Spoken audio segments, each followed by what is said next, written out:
कक्षा 6 के अध्याय 2, जिसका नाम है आरंभिक मानव की खोज में। आरंभिक मानव की खोज में। और आज से प्रयास ये रहेगा कि प्रतिदिन मैं आप लोगों को वीडियो उपलब्ध कराऊं। तो आगे बढ़ने से पहले एक बार आपसे सबसे मेरा रिक्वेस्ट है कि अगर आप मेरे चैनल पे नए हैं तो चैनल को सब्सक्राइब अवश्य कर लें और इस वीडियो को लाइक जरूर करें। तो आइए हम शुरू करें आज की ये अपनी वीडियो क्लास। देखिए, खाद्य यानी कि भोजन के इंतजाम करने की विधि के आधार पर जो आदिम मानव थे उन्हें दो वर्गों में बांटा गया। एक को कहा गया आखेटक खाद्य संग्राहक, दूसरे को कहा जाता है खाद्य उत्पादक। आमतौर पर खाने के लिए वे जंगली जानवरों का शिकार करते थे, मछलियां और चिड़िया पकड़ते थे, फल मूल दाने पेड़ पौधे अंडे इकट्ठा किया करते थे। और हमारे उपमहाद्वीप जैसे गर्म देशों में पेड़ पौधों की कई सारी प्रजातियां यानी कई सारी इनकी स्पीसीज देखने को मिलती हैं। लेकिन यह बिल्कुल आसान नहीं था, क्योंकि कुछ ऐसे जानवर थे जो तेज भागते थे, बहुत से जानवर हमसे ज़्यादा ताकतवर भी होते हैं और जानवरों का शिकार चिड़िया या मछलियाँ पकड़ने के लिए बड़ा ही सतर्क और जागरूक रहना पड़ता है। एक जगह से दूसरी जगह यात्रा करनी पड़ती थी। अब बात यह आती है कि आखिर किन कारणों से एक जगह से दूसरी जगह यात्रा करते थे। इसके कम से कम 4 कारण हो सकते हैं। पहला है कि अगर वे एक ही जगह पर ज़्यादा दिनों तक रहते तो आसपास के पौधों, फलों और जानवरों को खाकर समाप्त कर देते थे, इसलिए और भोजन की तलाश में इन्हें दूसरी जगहों पर जाना पड़ता था। दूसरा कारण कि जानवर अपने शिकार के लिए या फिर हिरन मवेशी अपना चारा ढूंढने के लिए एक जगह से दूसरी जगह जाया करते थे, इसलिए इन जानवरों के साथ हो सकता है कि ये भी उनके पीछे पीछे जाते होंगे। तीसरा कारण है कि पेड़ पौधे और फल मूल अलग अलग मौसम में आते हैं, इसलिए लोग उनकी तलाश में उपयुक्त मौसम के अनुसार यानी जो जब जैसा मौसम है जहाँ पे जो चीज़ें हो रही है वहाँ पे जाते हों। चौथा कारण है कि पानी के बिना किसी भी प्राणी या पेड़ पौधे का जीवित रहना संभव नहीं होता, इसलिए पानी झीलों, झरनों आदि नदियों में मिलता है। हालांकि नदियों और झीलों का पानी कभी नहीं सूखता, कई नदियों का पानी कभी नहीं सूखता, लेकिन कुछ झीलों के पानी तो बारिश के बाद ही उगता है। तो अगर मान लो कि बरसाती झील या नदियों के पास ये लोग रहते हैं तो फिर दूसरी, जब वो इसका पानी सूख गया तो फिर दूसरी जगह तो उन्हें जाना पड़ता ही होगा। या फिर कभी कभी ऐसा भी होता है, जैसे आजकल हम अपने नातेदार, रिश्तेदार इत्यादि के पास जाते हैं, तो ऐसे ही अपने जानने वालों के से मिलने जुलने के लिए भी एक जगह से दूसरी जगह जाते होंगे। आरंभिक मानव के बारे में जानकारी कैसे मिलती है? तो पुरातत्वविदों को कुछ ऐसी वस्तुएं मिली है जिनका निर्माण उपयोग आखेटक खाद्य संग्राहक क्या करते थे। अब अगर पुरातत्वविदों की बात करें तो पूरा मतलब होता है पुराना, तत्व मतलब होती है वस्तुएं, और जो उनके बारे में जानकारी इकट्ठी करते हैं उनको कहते हैं पुरातत्वविद। यह संभव है कि लोगों ने अपने काम के लिए पत्थरों, लकड़ियों और हड्डियों के औजार बनाए हों। इनमें से पत्थरों के औजार आज भी बचे हैं। अगर देखिए इस चित्र को आप देखें तो इसमें आप देख पाएंगे ये सबसे प्राचीनतम औजार थे जिनका उपयोग आरंभिक मानव करते थे। ये उसके कई हजार साल बाद इस तरह के औजार बनाए गए और उसके कई हजार साल बाद ये बनाए गए, और ये लगभग 10,000 से 12,000 वर्ष के आसपास का औजार है। और जिस तरह के पत्थरों का ये प्रयोग करते थे उन्हें गुट्टी का पत्थर कहते थे, और उसका चित्र ये आपके सामने है। इसके बाद अगर हम बात करें तो इनमें से कुछ औजारों का उपयोग ये फल फूल काटने, हड्डियां और मांस काटने, पेड़ों की छाल और जानवरों की खाल उतारने के लिए किया जाता था। कुछ के साथ हड्डियों और लकड़ियों के मुट्ठे लगाकर भाले और बाण जैसे हथियार बनाए जाते थे। कुछ औजारों से लकड़ियां काटी जाती थी। लकड़ियों का उपयोग ईंधन के साथ साथ झोपड़ियां और औजार बनाने के लिए भी किया जाता था। अब आगे देखें, रहने की जगह निर्धारित करना। अब कह रहे हैं इसमें अगर मानचित्र को अगर हम देखें मानचित्र को अगर हम देखें तो इसमें आप देख रहे होंगे ये त्रिकोण यानी कि त्रिभुज जैसा है, जैसे भीमबेटका है, हुशंगी है, कुरनूल गुफाएं हैं। तो ये पूरा पाषाणिक स्थल है, यानी कि सबसे प्राचीनतम स्थल है। ये पूरा स्थल है जहां आखेटक खाद्य संग्राहकों के होने का प्रमाण मिला है। इनके अलावा भी कई स्थानों पर आखेटक खाद्य संग्राहक रहते थे। मानचित्र में ये महत्वपूर्ण स्थान के बारे में ही बताया गया है। चूंकि पत्थर के उपकरण बहुत महत्वपूर्ण थे, इसलिए लोग ऐसी जगह ढूंढते रहते थे जहां अच्छे पत्थर मिल सके, और ऐसे जहां लोग पत्थरों से औजार बनाते थे उनको उद्योग स्थल कहते हैं। अब आगे बढ़ने से पहले थोड़ा सा हम ये इनको देखते हैं। भीमबेटका भीमबेटका फिर से एक बार मानचित्र में देख लीजिए। ये भीमबेटका ये वाली जगह है जो कि इस समय मध्य प्रदेश में है।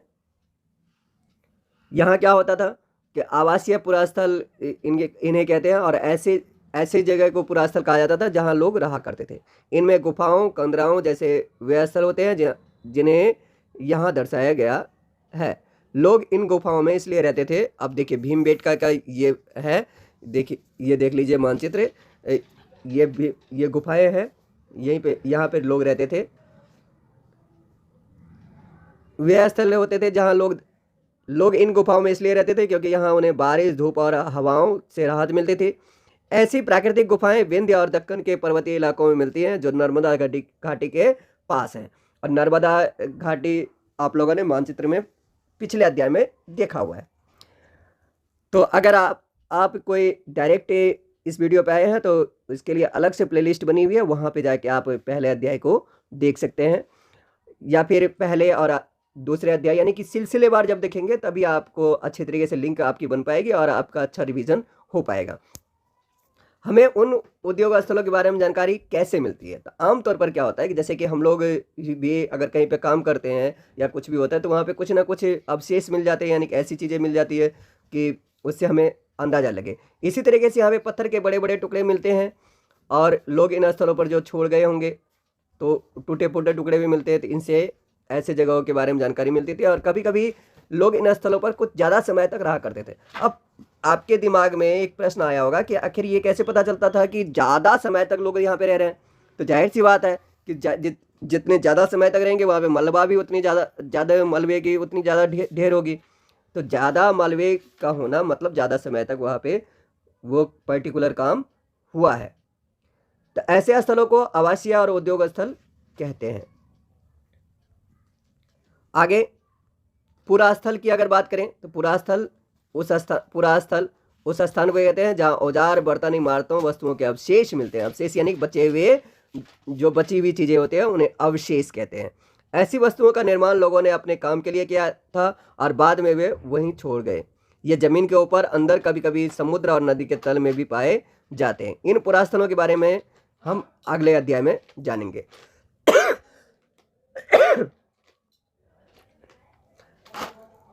पाषाण औजारों का निर्माण। पाषाण उपकरणों को दो तरीकों से बनाया जाता था। पहला तरीका था पत्थर से पत्थर को टकराना और दूसरा है दबाव सल्क तकनीक। तो पत्थर से पत्थर टकराने में क्या होता था कि एक पत्थर को हाथ में पकड़ा जाता था और दूसरे से को हथौड़ी की तरह इस्तेमाल करके उस पर आघात यानी चोट करके औजार बनाए जाते थे। और दूसरा तकनीक था कि दबाव सल्क तकनीक। इसमें क्या होता था, क्रोड यानी कि जो ओरिजिनल पत्थर होता था उसे एक सतह से टिकाया जाता था और उस क्रोड पर हड्डी या पत्थर रखकर उस पर हथौड़ी नुमा पत्थर से सल्क निकाले जाते थे। अब बात करते हैं आग की खोज। कुरनूल गुफा, ये देखिए कुरनूल गुफा, ये है कुरनूल गुफाएं, ये वाली कुरनूल गुफाएं। यहाँ क्या था कि यहीं पे राख मिले हैं, यहाँ राख के अवशेष मिले हैं। इसका मतलब यह था कि आरंभिक लोग आग जलाना सीख गए थे। आग का इस्तेमाल कई कार्यों के लिए किया गया होगा, जैसे कि प्रकाश के लिए, मांस पकाने के लिए, खतरनाक जानवरों को दूर आदि भगाने के लिए। बदलती जलवायु। लगभग 12,000 साल पहले दुनिया की जलवायु में बड़े बदलाव आए और गर्मी बढ़ने लगी। इसके परिणाम स्वरूप कई क्षेत्रों में घास वाले मैदान बनने लगे। इससे हिरन, बारहसिंगा, भेड़, बकरी, गाय जैसे उन जानवरों की संख्या बढ़ी जो घास खाकर जिंदा रह सकते हैं। जो लोग इन जानवरों का शिकार करते थे वे भी इनके पीछे आए और इनके खाने पीने की आदतों, प्रजनन के समय की जानकारी हासिल करने लगे। हो सकता है कि तब लोग इन जानवरों को पकड़कर अपनी ज़रूरत के अनुसार पालने की बात सोचने लगे हों। साथ ही इस काल में मछली भी भोजन का महत्वपूर्ण स्रोत बन गई। अब नाम और तिथियों की अगर बात करें तो इस दौरान ही गेहूं, जौ, धान जैसे अनाज प्राकृतिक रूप से उगने लगे थे और शायद महिलाओं, पुरुषों और बच्चों ने इन अनाजों को भोजन के लिए बटोरना शुरू कर दिया होगा। नाम और तिथि की बात अगर करें तो आरंभिक काल को पुरापाषाण काल कहते हैं। कौन? पुरातत्वविद। पुरा मतलब होता है प्राचीन, पाषाण मतलब होता है पत्थर। यानी कि प्राचीन पत्थरों के औजार जिस समय मिले उसको पुरापाषाण काल कहते हैं। पुरापाषाण काल 20 लाख साल पहले से 12,000 साल पहले के दौरान माना जाता है। इस काल को 3 भागों में विभाजित किया गया है: आरंभिक पुरापाषाण काल, मध्य पुरापाषाण काल और उत्तर पुरापाषाण काल। मानव इतिहास की लगभग 99% कहानी इसी काल के दौरान घटित हुई। जिस काल में हमें पर्यावरणीय बदलाव दिखाई मिलते हैं उन्हें हम मध्य पाषाण युग कहते हैं। उसे मिसोलिथ यानी कि मध्य पाषाण युग कहते हैं। इसका समय लगभग 12,000 साल पहले से लेकर 10,000 साल पहले तक माना गया है। इस काल के पाषाण औजार आमतौर पर बहुत छोटे होते थे। इन्हें माइक्रोलिथ यानी कि जिस समय के पाषाण के औजार बहुत ही छोटे होते थे, माइक्रो मतलब होता है छोटा, सूक्ष्म, तो माइक्रोलिथ यानी कि लघु पाषाण कहा जाता है। प्रायः इन औजारों में हड्डियों या लकड़ियों के मुट्ठे लगे हंसिया, आरी जैसे औजार मिलते हैं। साथ साथ पुरापाषाण युग वाले औजार भी इस दौरान बनाए जाते थे। अभी हमने देखा था पृष्ठ 13 पर बने चित्र को। इस दौरान बनाए गए औजारों में हमने देखा कि किस तरीके के परिवर्तन थे। एक बार फिर से देख लीजिए पृष्ठ 13 पर। ये देखिए पृष्ठ 13 पर, ये देखिए, अब देख रहे हैं कि ये इससे इसमें देख रहे हैं बनावट में बहुत ज़्यादा डिफरेंसेस है। और अगर इनकी बात करें तो इसमें और इसमें अंतर, कितना ज़्यादा अंतर है। और ये लघु पाषाण के ये है लघु पाषाण के औजार। इसके बाद आगे अगर हम बात करें तो नव पाषाण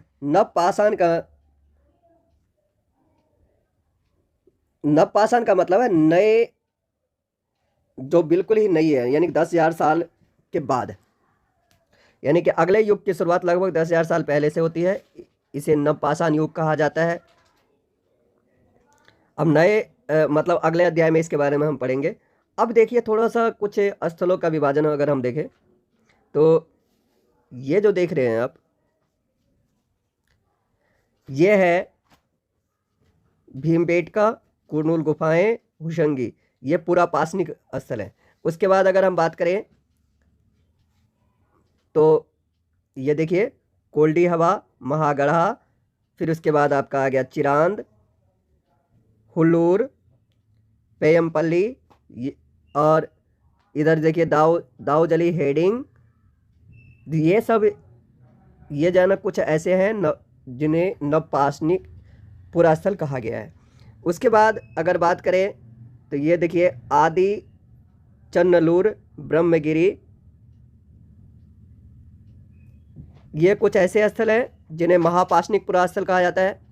और आरंभिक गांव जो बने हैं उनमें एक है इनाम गांव, और आधुनिक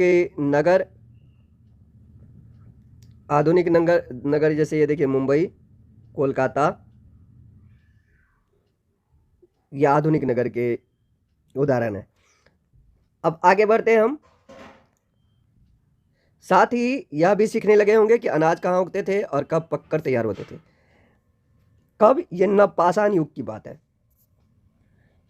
और इसी तरीके से वो अनाज को खुद पैदा करना सीख लिया होगा। शैल चित्रकला, इनसे हमें क्या पता चलता है? शैल मतलब होती है पत्थर, यानी गुफाएं। जिन गुफाओं में वे लोग रहते थे उनमें से कुछ की दीवारों पर चित्र मिले हैं। इसमें से कुछ सुंदर उदाहरण मध्य प्रदेश और दक्षिणी उत्तर प्रदेश की गुफाओं से मिले चित्र हैं। इनमें जंगली जानवरों की बड़ी कुशलता से सजीव चित्रण किया गया है। एक शैल चित्र का उदाहरण ये देखिए, ये शिकारी है और ये हिरन के पीछे भाग रहे हैं इसका शिकार करने के लिए। कौन क्या करता था? हमने पढ़ा कि आरंभिक लोग शिकार तथा फल मूल का संग्रह किया करते थे। वे पत्थरों के औजार और गुफाओं में चित्र बनाते थे। अब बात आती है कि क्या ऐसे कोई साक्ष्य मिला है जहाँ पे महिलाएं शिकार करते थे या पुरुष औजार बनाते थे, या फिर महिलाएं चित्रकारी करते थे और पुरुष फल मूल इकट्ठा करते थे? वास्तव में हमें इसका कोई ज्ञान नहीं है, लेकिन दो बातें हो सकती है, अंदाजा हम लगा सकते हैं। महिला और पुरुष दोनों मिलकर कई काम एक साथ किया करते होंगे। यह भी संभव है कि कुछ तरह के काम केवल महिलाएं करती थी और कुछ केवल पुरुष। इसके अलावा उपमहाद्वीप के अलग अलग क्षेत्रों में अलग अलग परंपराएं भी रही होंगी। अब बात आती है भारत में शुतुरमुर्ग। भारत में पुरापाषाण युग के दौरान शुतुरमुर्ग होते थे। महाराष्ट्र के पटनेपुरा स्थल से शुतुरमुर्ग के अंडों के अवशेष मिले हैं और इसके कुछ छिलकों पर चित्रांकन भी मिलता है, यानी कि शुतुरमुर्ग के अंडे के छिलके पे चित्र भी बनाए जाते थे। हुशंगी का सूक्ष्म निरीक्षण। हुशंगी ये दक्षिण भारत में, जरा देख लीजिए मानचित्र में, ये देखिए ये है हुशंगी, हुंसगी का है, ये हुंसगी है। यहाँ पर पुरापाषाण युग के कई पुरास्थल मिले हैं। कहाँ? हुंसगी में। कुछ पुरास्थलों से अलग अलग कार्यों में लाए जाने वाले कई प्रकार के औजार मिले थे। ये संभवतः आवास और उद्योग स्थल रहे होंगे। कुछ छोटे पुरास्थलों में भी औजारों के बनाए जाने के प्रमाण मिले हैं। इनमें से कुछ पुरास्थल झरनों के निकट थे। अधिकांश औजार चूना पत्थरों से बनाए जाते थे। अब और अगर कुछ हम देखें, यह चित्र फ्रांस की गुफा का है। अब एटलस में फ्रांस आप ये देख सकते हैं, ये फ्रांस की गुफा का चित्र है। इस पुरास्थल की खोज लगभग 100 साल पहले 4 स्कूली छात्रों ने की थी। इस तरह के चित्र लगभग 20,000 साल पहले से लेकर 10,000 साल पहले के बीच बनाए गए होंगे। इनमें कई जानवरों के चित्र हैं। इनमें जंगली घोड़े, गाय, भैंस, गैंडा, रेन डियर, बारहसिंगा और सुअरों को गहरे चमकीले रंगों से चित्रित किया गया है।